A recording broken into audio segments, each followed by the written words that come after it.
জিহোশীয় দুজন গুপ্তচরকে পাঠালেন জিরিহ অঞ্চলটি কেমন ছিল তা জানতে, কারণ তিনি এটি জয় করতে যাচ্ছিলেন। কিন্তু লোকেরা জানতে পারল সেখানে অপরিচিত লোক রয়েছে। তারা সকলেই ইসরায়েলদের ভয়ে ভীত ছিল। গুপ্তচরদের লুকোনোর আর কোনো জায়গা না থাকায় তারা রাহাব নামে এক বেশ্যার বাড়িতে গিয়ে পৌঁছায়, যে বেশ্যাবৃত্তির উপর নির্ভরশীল ছিল। এবং এটি এখানে জিহোশীয় পুস্তকের 2 অধ্যায় পদ 11-তে বলা হয়েছে।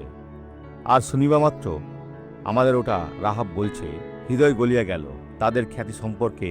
তোমাদের হেতু কাহারও মনে সাহস রইল না, কেননা তোমাদের ঈশ্বর সদাপ্রভু উপরিস্থ স্বর্গে ও নিচস্থ পৃথিবীতে ঈশ্বর। পতিতালয়ের মহিলা যিশুকে খুঁজে পেয়েছে, আর কে তাকে খুঁজে পাবে না? শুধুমাত্র যাদের হৃদয় কঠিন তারাই। না, আমি ঈশ্বরে বিশ্বাস করি না, আমি ঈশ্বরের সেবা করব না। হতভাগা আত্মা, তুমি চিরকাল কষ্ট পাবে। প্রভুর কাছে আত্মসমর্পণ করুন, তাহলে আপনি এখন এবং চিরকালের জন্য আশীর্বাদ স্বরূপ হবেন। পিতা, আমি ব্যক্তির জন্য প্রার্থনা করি যে আজ পর্যন্ত দেহ ও আত্মা থেকে সম্পূর্ণরূপে তোমার কাছে আত্মসমর্পণ করেনি, যে বিশ্বস্তভাবে তোমার সেবা করে না। হে আমার ঈশ্বর, এই ব্যক্তিকে আশীর্বাদ হিসেবে জাগিয়ে তুলুন। আমি তাদের জীবনের প্রতিটি শয়তানের কর্মকাণ্ডকে পঙ্গু করে দিই এবং বলি, যাও, চলে যাও এবং আর কখনো ফিরে এসো না, যিশুর নামে। আর আপনি বলুন, ধন্যবাদ যিশু, আমেন।